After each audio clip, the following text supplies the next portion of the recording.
Hello, it's Mr. Claudia here, and today we're going to be talking about section 5.4, conservation of energy. Now you can go through the slides and fill in the information missing here, but as you've seen from the gizmo, the law of conservation of energy means that energy is never created or destroyed. So the total amount of energy that something has is always the same. The kind of questions that we're going to see, in this section, my favorite types of questions involve roller coasters. Because, and this is true, next time you go on a roller coaster you can check, there are no engines pushing the roller coaster. The amount of energy, there's just some chain that brings the cart to the top of the hill, and from there it's just physics, it's just gravity. The cart has a certain amount of energy, and as it goes down the hill, some of that gravitational potential energy is changed to kinetic energy, and then it's transformed back into gravitational energy to go up this hill. But it's always the same total, more or less. When we do these questions, what I like to do is kind of divvy up everything in terms of different sections. So I'm going to call this section A, or section B, or section 1, and section 2. Now the height at section 1, so when we start up here,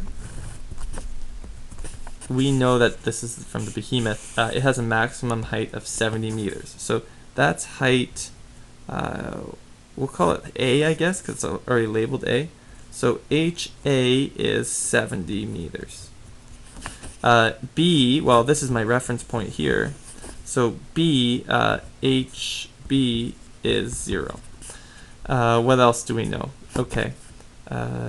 We know that there's some gravitational energy at A, so we have to figure that out.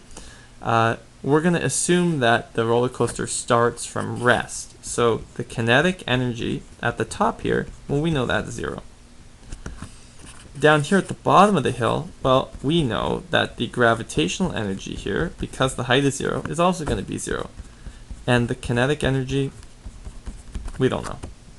We're going to try to figure that out. So what I'm going to do first is figure out what EGA is.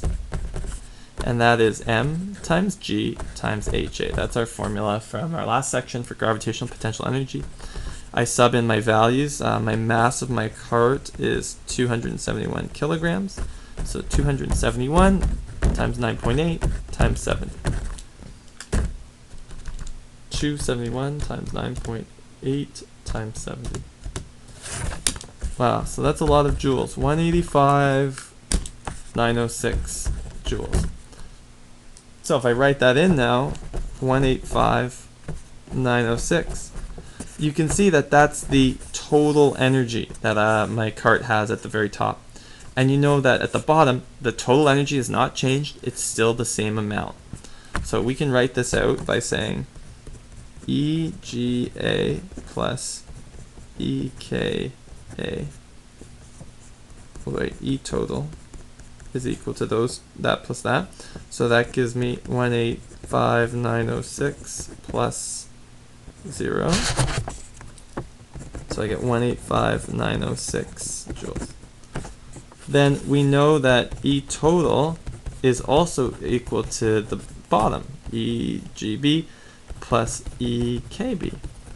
So I have 185,906 is equal to 0 plus EKB. So I know EKB is equal to 185,906. So that's how much energy, kinetic energy is at the bottom. And you can see it's all been transformed, right? All of this gravitational energy has been transformed into kinetic energy. Now I want to find the max speed, so I have to use my formula for kinetic energy, which is mv squared over 2. Now technically this is v. This is the speed at the second part of my equation, of my event. 185,906. The mass is 271.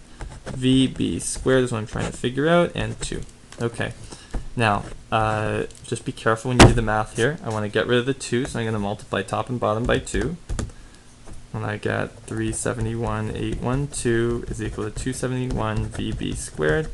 Divide by 271, and I get VB squared is equal to 1372. Then I have to take the square root. Don't forget to take the square root, and you get VB is equal to 37.041. Again, these are real numbers from the behemoth ride at Canada's Wonderland.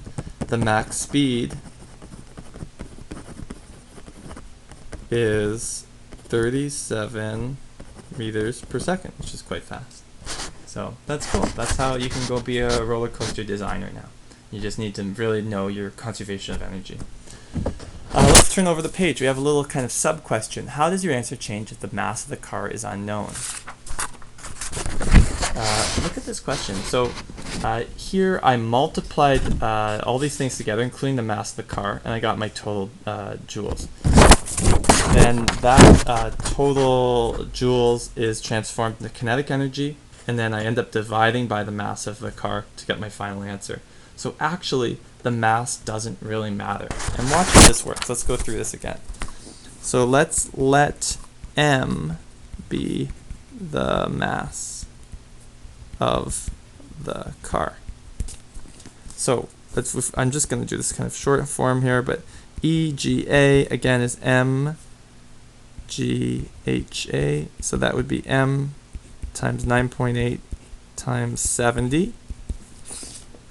9.8 times 70 is equal to 686 M.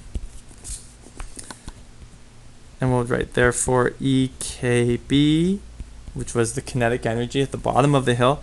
This was equal to 686 M. And it's also equal to mVB squared over 2. So now watch what happens. Okay, so first of all, I'm going to multiply both sides by 2. I'll write it out this time. So 686 times 2. So I get 1372m is equal to mVB squared. Now I want to get rid of the m. So I'm going to divide this side by m and this side by m. Well, my m's cancel out. So I end up with 1372 is equal to VB squared. Take the square root of that. And my VB is equal to 37.041. So it's exactly the same answer. This is an important feature, that the m value divides out. This is why it doesn't matter if you have an empty roller coaster car or a roller coaster car filled of big adults. It's still going to reach the same max speed. It's still going to be able to go over all the bumps and hills and things on the ride. Okay, let's look at another question. So a student picks up a 1.1 kilogram book from the ground and does 22.6 joules of work to raise it onto a shelf. Calculate the height of the shelf. Okay, so let me just kind of think about what's happening here. So I have a book.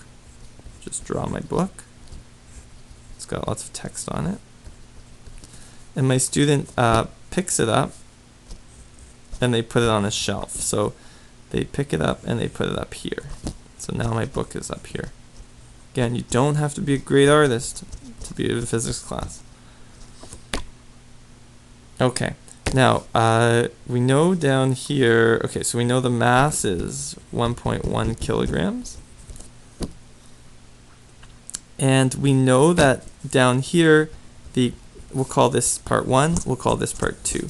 So EG1, well, that's going to be effectively 0 because I'm going to define that as my reference point. What about EK1? Well, it's also 0.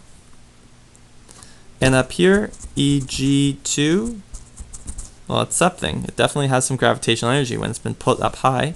What about kinetic energy? Well, no, it's still 0. It's not moving.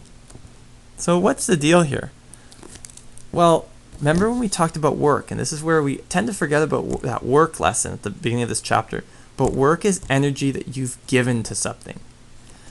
So when the student raises the book, they're taking some of the energy. Remember, the student probably had a nice big lunch, and they ate some food, and that food gave them energy. And now they're using some of that energy in their body to give it to the book, and to give it to the book in the form of gravitational energy. So you have to think like the work done here is 22.6 joules, and that's extra work being given to the book. So when the book gets up here, it actually has, so I can write, this is now, it has 22.6 joules. How would I write this?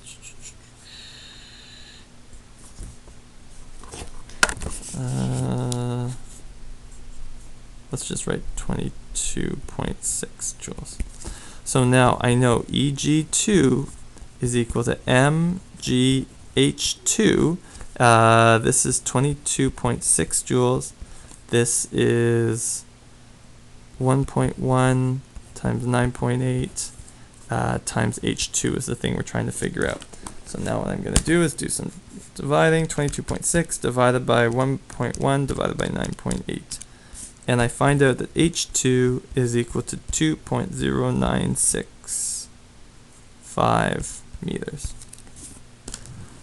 So that's the height of the shelf.